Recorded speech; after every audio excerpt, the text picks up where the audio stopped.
But welcome, man. I appreciate you taking the time. I know you have a busy schedule, and so I won't take up too much time.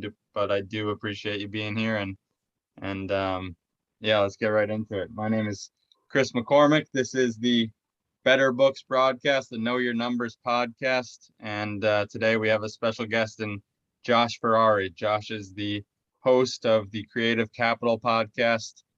He owns and runs a apartment syndication fund in Ferrari Capital, and on top of that, he is also a W-2 employee, and most importantly, a loving father and husband from what I see on LinkedIn. So without further ado, welcome to the show, Josh. Again, I appreciate you being here and excited to learn more about you and more from you. Thank you for your time. Yeah, glad to be here. You're the only host I think I've ever met that holds the microphone. Yeah. What's the purpose behind that? Well, we're balling on a budget here. We haven't taken the leap of a mic stand, and okay. Yeah. I didn't know if it was just like comfort, like the mic stand holds me back, Right. I got to move around.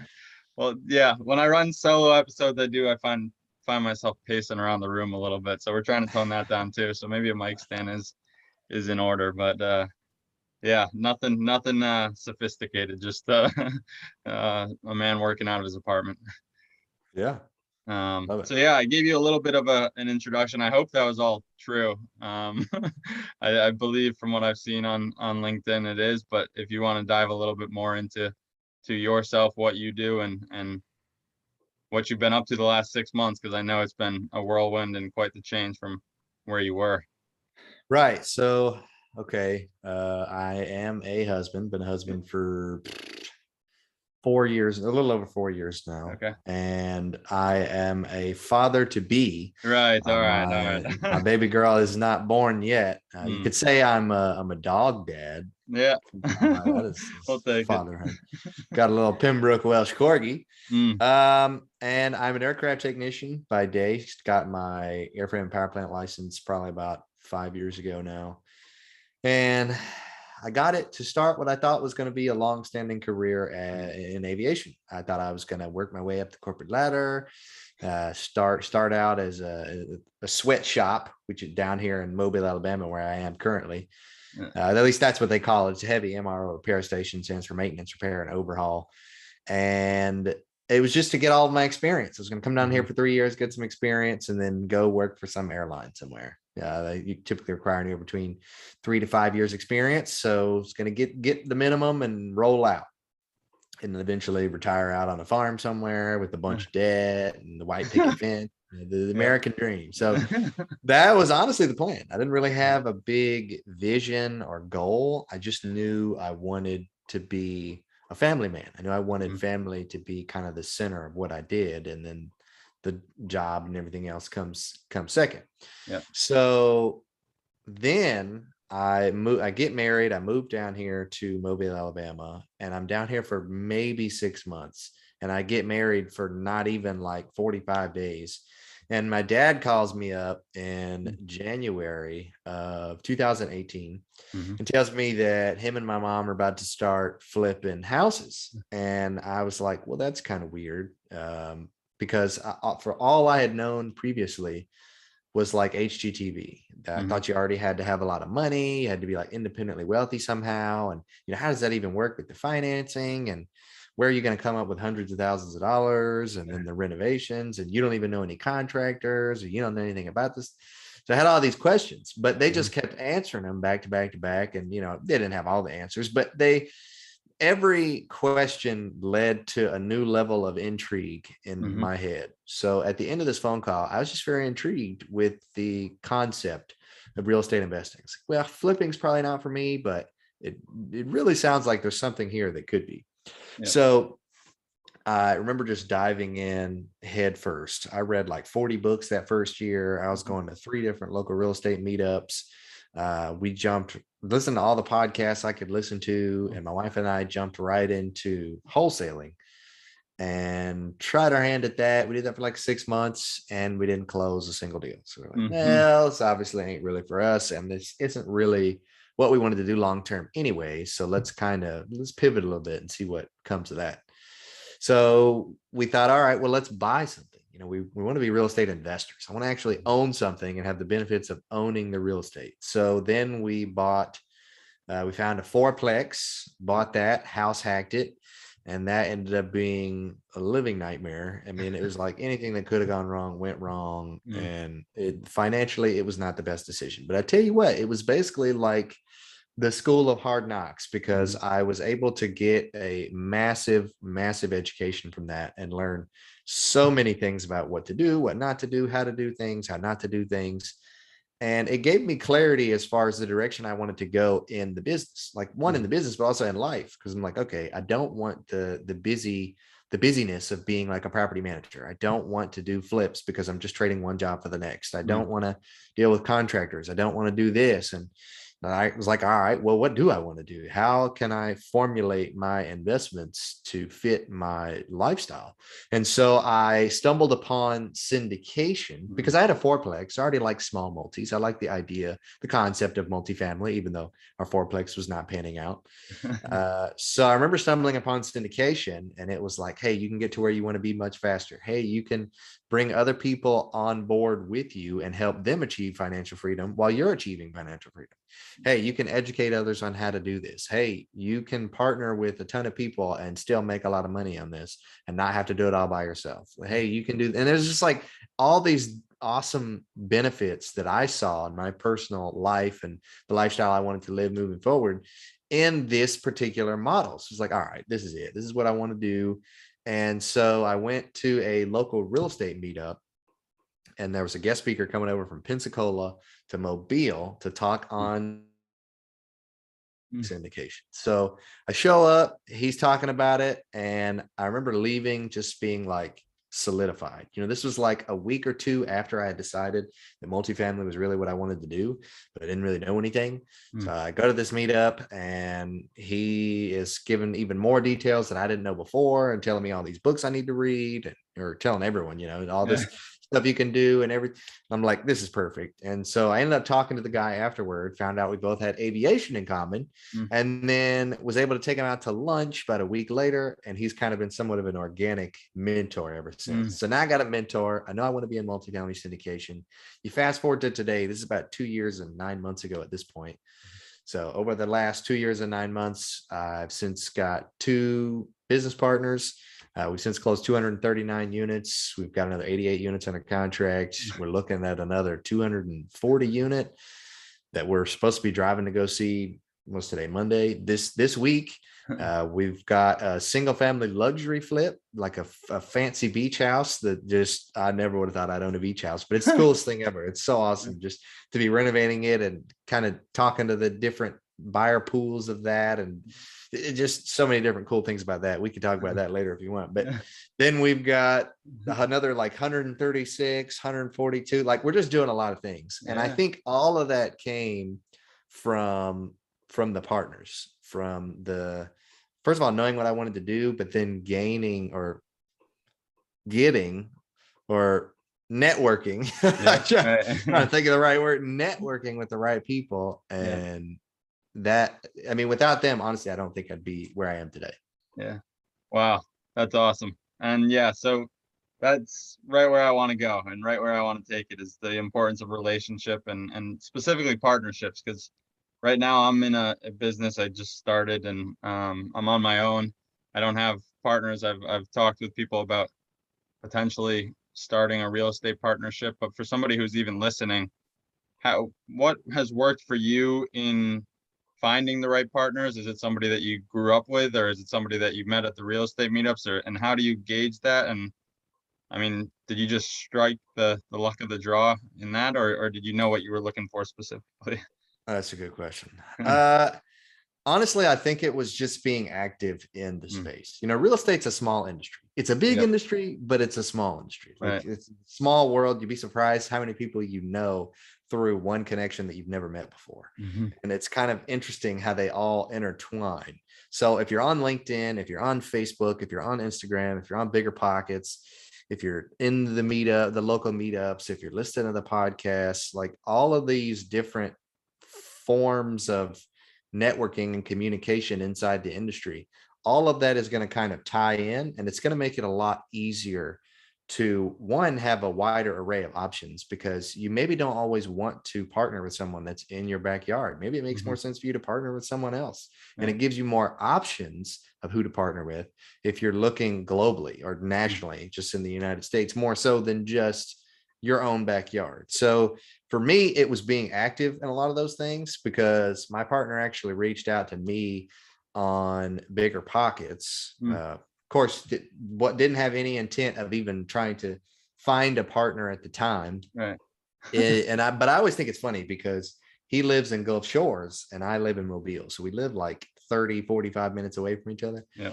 And yet we met on an international website. I just find that hilarious. But he found me on there, saw that I was active and that I was local to this Gulf Coast region.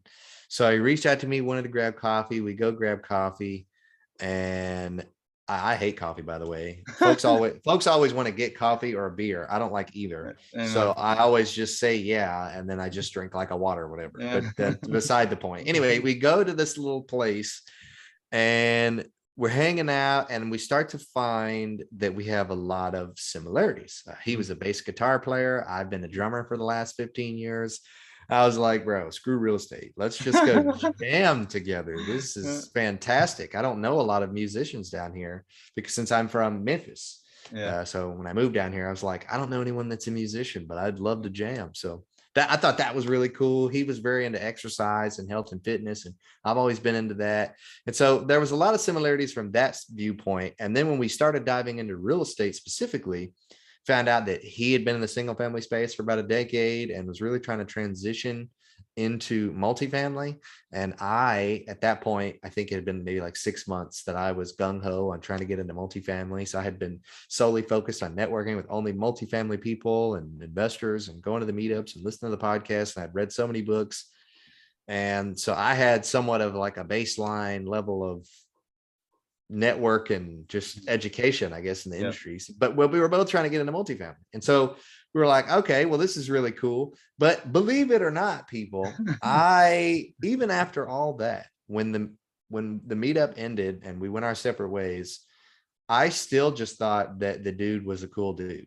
Like just another cool dude to add to my repertoire. Like, it just, I wasn't really thinking like, this is the guy, this is my partner. I don't know, maybe it just didn't click with me.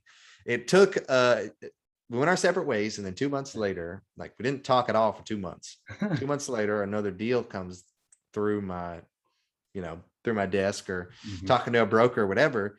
And it was the first deal that I had finally analyzed that seemed like it made some semblance of sense. And so I was ecstatic. I was like, oh, this is awesome. But, of course I think it was like a 30 some unit. And I'm like, I ain't got no million some odd dollars. There's no way I can do this by myself. So I got to figure out who I can partner with.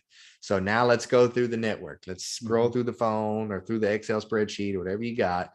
And let's find who I have chatted with that I know is interested in this type of asset class in this location. Like right now, like maybe I've had a conversation with someone that said they're interested in all those things, but they're like, I'm giving it 10 years or something, or I want to get out of the W-2 first. Like, I'm not going to contact you. I'm going to contact someone that's interested now. So believe it or not, he was actually the first person I contacted. It was like, this guy, I remember we had a great chat. And before you know it, he was like, yeah, I'd love to go check that out. Or, at the very least, he just wanted to entertain it. And then of course that deal fell through. We ended up closing it. And it ended up taking a whole nother year after that for us to finally get a deal together and then close it. But it was at that point that we said, okay, we need to start looking at deals together. We need to start putting our heads together, analyzing together, talking to brokers together, underwriting, submitting LOI. Like we need to do all this stuff together so that we can be a little bit more streamlined, so to say, and maybe get there a little faster, where we can talk to double the brokers and double the investors. And plus it only made sense because at that point we were like, okay, we think there could be a serious potential to partner here. So let's just keep looking for deals. And if a deal never comes along and we never partner, then whatever, no harm, no foul. But if it does, then heck yeah, let's do this thing. So that's kind of how it ended up happening for me. Wow. That's awesome. And what about the well, there's a couple things. What about the third partner? Um, where does he come into the story, if at all?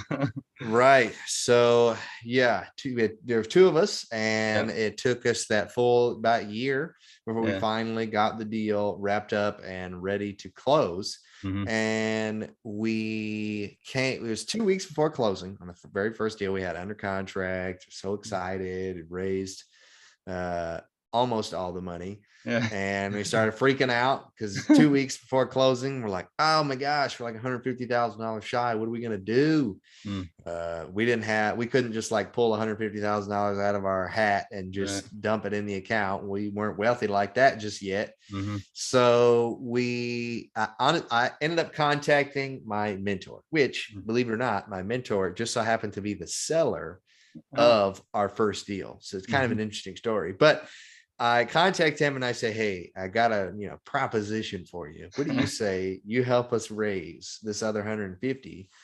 And then you get on the buy side and you're on the sell side. You Mm, raise us the 150, we close your deal, you win on both sides. wow. I thought it was a great pitch, Yeah. but he was like, well, let me think about it. And he came back 2 days later and said, well, I don't think I can do that because I don't feel like ethically right about it. And I'm like, Mm, I get it. I get it. It makes sense. I probably wouldn't do it either if I was in your shoes with your level of experience. yeah. So he said, but I'm not going to leave you empty handed. I got a guy that's helped like raise money for me before on some of my deals. He lives out here in Destin, Florida. He's a ex Air Force fighter pilot. And, I was like, oh man, the dude's in aviation and Yeah. he's a fighter pilot. So I thought he was going to be cool just based off of that. Like, I got to meet this guy if nothing else. And so he kind of vouched for him that they had done some deals together. So that right there, was 85% of the Hmm. desire to want to passion or to partner with this guy. And so my partner, Reggie, and I, we met with him and we ended up clicking very well. We went to like a brunch or something and all personalities were there. The complementary skill sets were there. The like the mesh of personalities Hmm. and the vision Yeah. was there. We all kind of wanted to head in the same direction. So we're like, all right, this just makes sense. Let's go ahead and pull the trigger on this. Now, this is roughly about a week and a half, maybe before closing. Hmm. So we've got a week and a half to raise 150K, have all the investors sign the documents and put the money in the bank so we can close. So we're like, all right, this is cool and all, but Yeah. are we going to be able to close? Like, what's up here? And the guy's like, yeah, I've already got a bunch of people on standby, interested in this potential opportunity, blah, blah, whatever it was that he said. And I was like, all right, let's put your money where your mouth is. Let's Yeah. see if you can make it happen. So not, but like the week and a half later, the dude had like $700,000 in hard commits, Oh my God. and we had the 150K in the account. Yeah. And I was like, oh my gosh, now we got all this extra money. What are we going to do with it? And then before we even closed that deal, we had another deal under contract. And Wow. so then we took the money that he had already raised and we funneled it into that. And it's kind of been that way ever since. But That's that's awesome. how the third partner came into play. Yeah. Yeah. And I'm intrigued by all of that, but I'm also intrigued by the fact that from the time that first deal fell through to when you secured that deal and then the momentum really started to pick up, it was about a year. And I'm curious as to where your mindset was and where your morale was during that year. Were you like, this is gonna work, this is gonna work, or did you have some of that doubt that people talk about and thoughts of giving up or not even pursuing it? Yeah. So, but between the time that I was 100% committed to multifamily to the time that Hmm. we like closed our first deal, it was roughly 2 years. Wow.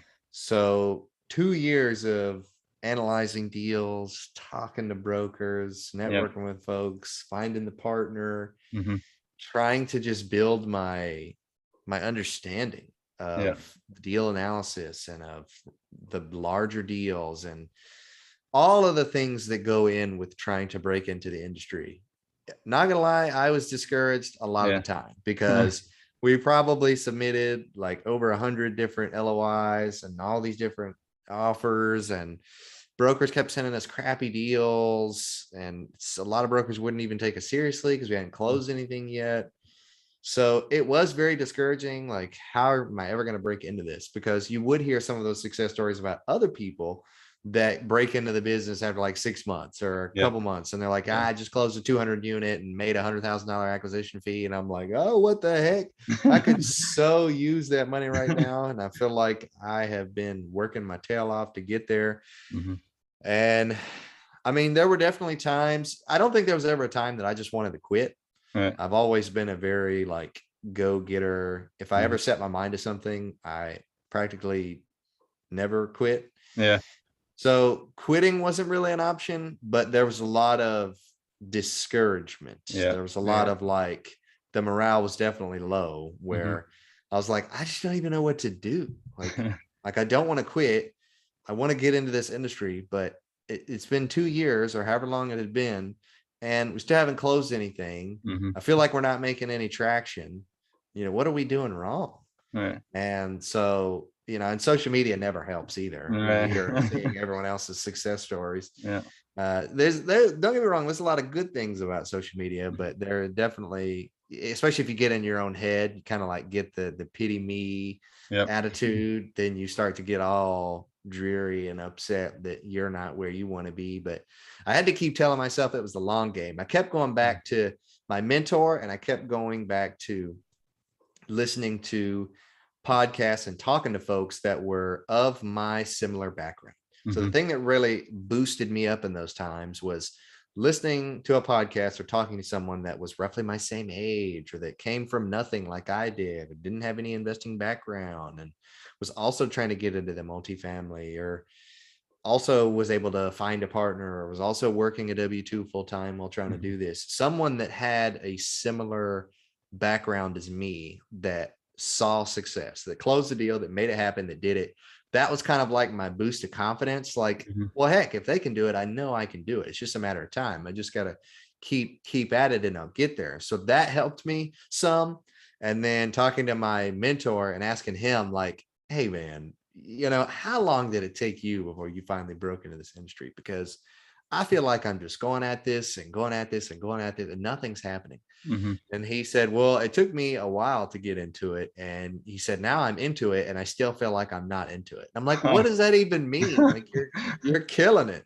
And he said, yeah, but I'm not anywhere close to where I want to be. And all Um, along the way, I have networked and met with a lot of other people that got into flipping, or got into the single family buy and holds, or the burst strategies, or the short-term rentals, or just a wholesaling thing. He's like, and they're making well over 6 figures a year, and have been for like the last 5 years. Meanwhile, mhm. the last 5 years, I have not made 6 figures, and I've been hustling and struggling to dive deeper and deeper into multifamily so that I can achieve that true level of passive income, instead of kind of working day in and day out for that Right. money.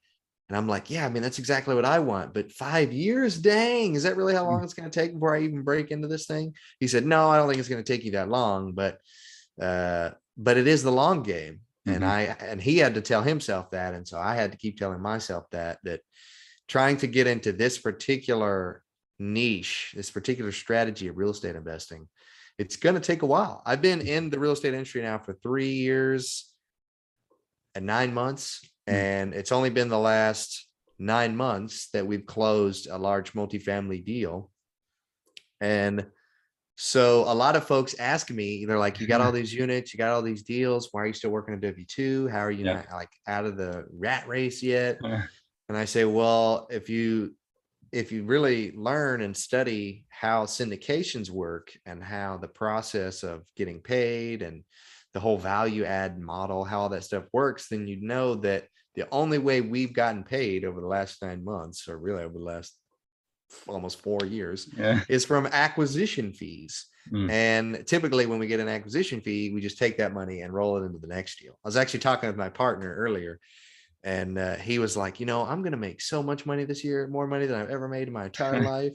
He said, but I tell you what, it does not feel like it at all. And I'm Yeah. like, me too. Because every time we make more money, we just don't see it. We just take Yeah. it and roll into the next one. It's like continued delayed gratification. Mhm. So the reason I'm not out of the rat race yet is because, one, the acquisition fees, I'm not even really holding on for me, or like in the bank account or anything. And then two, you don't really see cash flow from a syndication until Yeah. about the second, third-ish year, once the value add strategy has been implemented and everything starts getting stabilized. And then for us, we've got, for our first few deals, we had just a regular 5-year flip model. And then for the most recent one we did, where it's a perpetuity model. So we're not going to sell it ever. And we actually end up getting 70% of the cash flow after the second year when we return all of investor capital. So I should make a pretty penny on that Yeah. one, so Come to on. say. But I won't make it until 2 to 3 years after we closed it, which, we Right. closed it, I don't know, 2 3 months ago. So I got a Okay. ways to go before I really Yeah. start seeing some cash flow from that. So all of that to say, yes, I was discouraged a lot. I had to tell myself that I was playing the long game, Right. and I'm still playing the long game. Yeah. So I still have to tell myself that to this day, because I'm like, so many other people are already out of the rat race and they're quitting their jobs, and myself and my partners, we're all ready to get out of our W-2s. Every Yeah. one of us still works a W-2, Wow. and just not there yet, but we're on Yeah. the right path. Right. Yeah. Wow. And how do you manage the W-2 and like the stress of that, but also like the balance? And are your coworkers okay with you putting time and energy into the investment world? Do you ever get any uh anxiety or thoughts of that? Because that's what bothered me, is like I felt like I had this W-2, and then like I was kind of secretly looking into the investing or the other opportunities around me. I have heard that from actually my business partner and a couple of other people, that not every company is happy for you when you're successful in Mm, another endeavor, because they want you to spend all of your time working for them. yeah. And I was like, that just seems so selfish. Like, I can't Mhm. believe that another company or business would be like that. I don't ever want my company or business to be like that. Right. If I'm bringing someone up in my business, obviously I'm going to want them to focus on me, but at the same time, I Yeah. want them to live their life. I want them to do what they want to do. I want to give them plenty of vacation and time off and Yeah. maternity leave and paternity leave and just everything that they need in order to live a happy, kind of like fulfilled life. Mhm. And so my company in the aircraft technician world, there is no worry of any of that. Like, Mm, no one's like, you need to only work on planes, you can't do anything else. I don't want to see you posting on social media about this other real estate stuff. I don't want to see none of that. No, nothing like that. Honestly, a mm, lot of the guys I work with are excited. They're kind of mhm. like, they're happy for me. They maybe eventually want to get into it or invest with me, or they want me to teach them how to do it. A lot of them are listening to Yeah. my podcast. Yeah. They kind of like follow along on my journey. It's kind of really cool. Yeah. So as far as the W-2 goes, that's never been a concern. But then the balancing act of it Yeah. all, that is another beast of itself. And I had to get my wife on board first. Mm, So you're out there and you have a spouse, they need, like, even if they're not like in the industry, because she doesn't really do anything with me in the real estate industry. She's yeah. just very supportive. Mhm. So I had to let her know what I was doing and what the vision was of what we were trying to achieve. Because I just told her that, hey, I'm going to be spending like an extra 7 6 whatever hours a day Yeah. every day working on this business. Bye. Like, I'll Yeah. see you when I'm available. Then no, she's not going to be excited about that. She's not going to understand anything. She's going to kind of be resentful. So I had to bring her on board with me. We had to come to the understanding together that this is what we're striving for. This is what we're trying to achieve together. Yes, she's not necessarily in the day-to-day like minutia of it all, but she's my supporter. She's always there.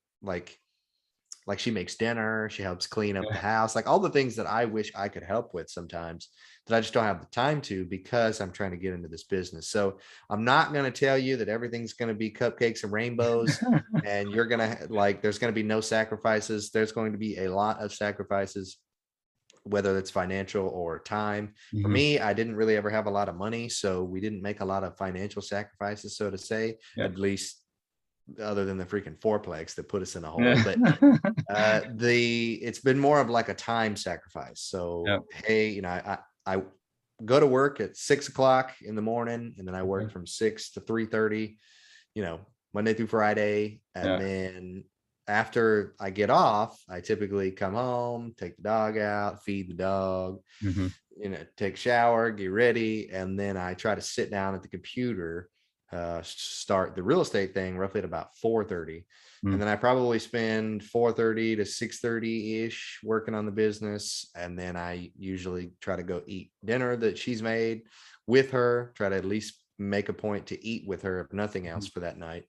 And then after we eat and chat and talk about the day or whatever, I come back, and then I'm usually working till, man, like 11 midnight, 1 in the morning. Wow. I don't like to work that late every night, but there Yeah. are some nights that, depending on what we're doing, if we're trying to raise money or I don't know, whatever it is, then I might work a little late. And so it's a sacrifice, because Mm-hmm. then I go to bed at 1 in the morning, and then I got to get up at like 4:30 in the morning to be Yeah. at work at 6.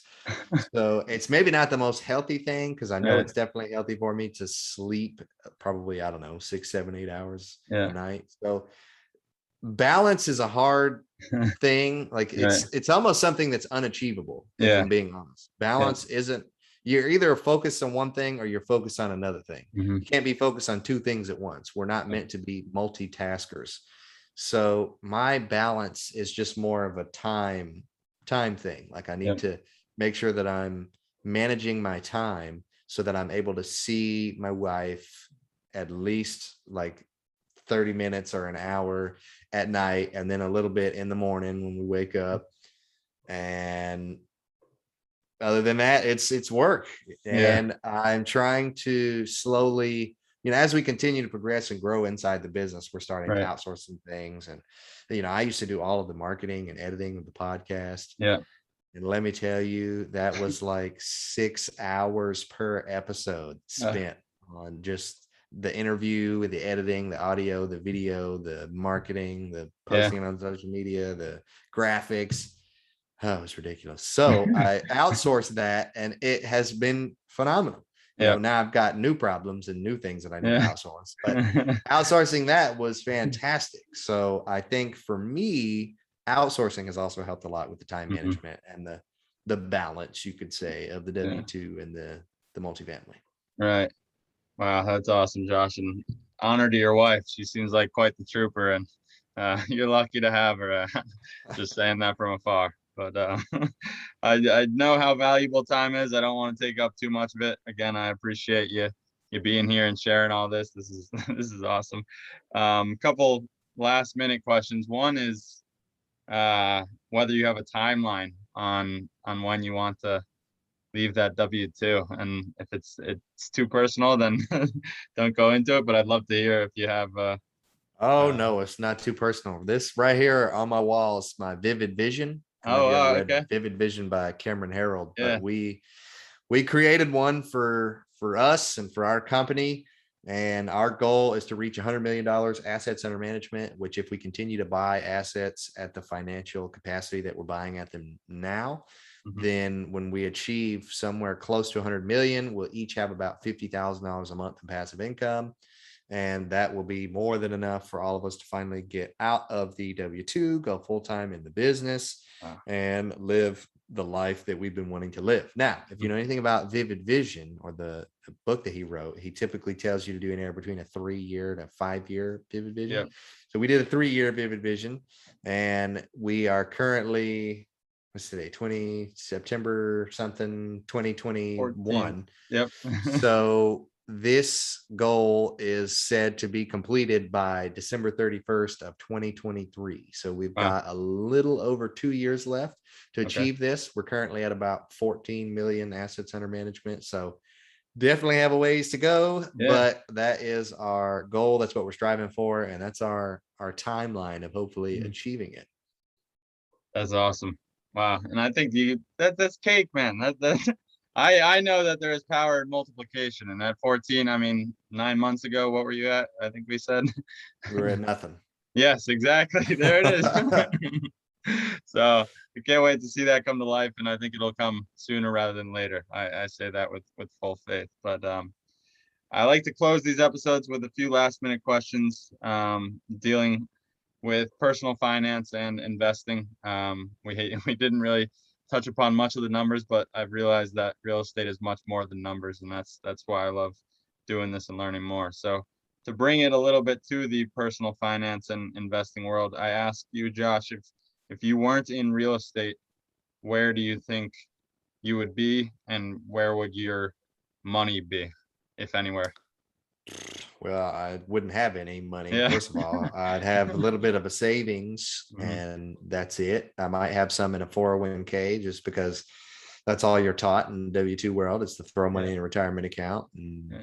then your company matches it or whatever. And Mhm. hopefully you have over 1 million when you retire and Yeah. yay, you're living the American dream. So I probably would have some in that. I probably wouldn't be doing any investments. My dad had never got into it. And if he had never told me about it, maybe I'd have found my way to real estate at some point. I have no idea. But Yeah. if I was not in real estate, then yeah, it'd probably just be in a 401k. And where I would be, I would probably be back in Memphis Mm. working for FedEx because I have long since achieved my minimum level of experience in the Wow. aircraft industry. So I could easily go back there and make triple per hour what I'm making now. Mhm. But to me, it's not all about, well, I say it's not all about the money. It's not all about the You're money. right. Yeah. But if I moved to Memphis, I would so significantly hinder my success on Mhm. our locale of where we are here because all of my partners are down here on the Gulf Coast. All of our investments are down here on the Gulf Coast. Yeah. So I really want to hyper focus in this area and this niche, this market, and I want to grow it to what we want to grow it to so that I have that passive income. So at Mhm. that point, we can move wherever we want to. So, but to answer your question, we would be in Memphis working for FedEx Yeah. and money would only be in Broke. a 401k. Wow, I love it. And that brings me to another question, and that is any personal finance or investing tips you might have to somebody who is just getting started or thinks they can't get involved. Tips for someone who's broke trying to get involved. Oh, Yeah. that was me. That was Yeah. definitely me. Dead broke trying to get in. I will say that there are so many ways to get involved in this industry without needing capital. Mhm. And they might not be the most lucrative options. Like maybe someone will just want you to property manage, or they'll just want you to like respond to emails for them, Yeah. and you just ride along on their coattails. Or maybe you try to get a GP spot by being the maintenance person. Like, I don't know what it is, but I Mhm. promise you there are a ton of different ways to get into the real estate industry as a whole without, maybe you're just cold calling, if you're trying Yeah. to get into just the single family space without actually having to put any of your own money into it. Mhm. So I would say start there. I mean, obviously, I guess start educating first so you understand what's out there and what you want to do, but then start networking with folks. Just get started, especially if you're listening to this podcast and you're interested and you've been interested for maybe a while, but you just keep telling yourself, I don't know where to start, I don't know what to do, blah blah blah. It's just the baby steps. It's no amount of just randomly massive action that you take that's going to make Mhm. you successful. You're not just going to wake up one day and close on 1,000 units. You're going to make one little phone call to one broker or one realtor, and then you're going to read one chapter, one page of a book, and you're going to listen to 5 minutes of a podcast. And it's just going to be small, little incremental baby steps of all these things that accumulate to you eventually being successful. Mhm. So just get started. Amen. Amen. We will close with that, Josh. I appreciate your time. I appreciate you doing that. You got some great wisdom. I can't wait to see what's next. And how can people find you? How can people follow along? How can people support you? What's the best way to contact you? Um, let's get you some followers. Well, yeah, best way is ferraricapital.com, Mhm. just like the car, Yeah. Ferrari Capital.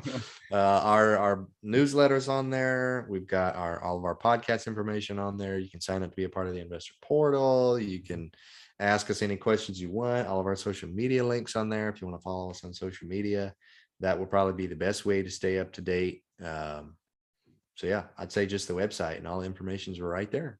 Awesome.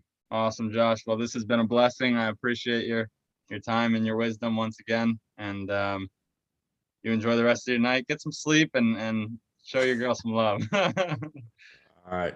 Thanks, man. Thanks, brother. Appreciate you.